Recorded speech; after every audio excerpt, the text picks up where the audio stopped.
अस्सलामु अलैकुम वरहमतुल्लाहि वबरकातुहू। एम बाबू तनुल इस्लामिक स्टूडियो से आपके लिए लेकर हाजिर हुआ हूँ।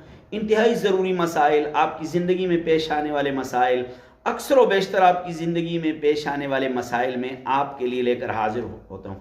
आज का मसला ये है कि आप में से कोई भी जनाजा पढ़ने गया, आपसे कुछ तकबीरें रह गई तो क्या करना है।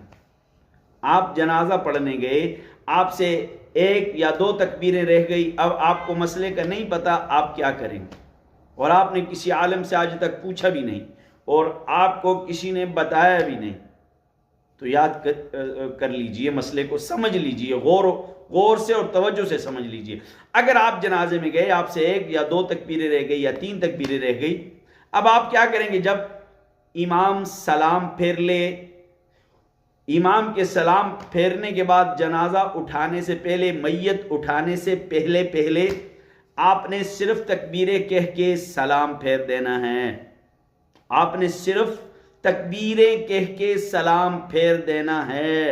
मसला समझ आया या नहीं।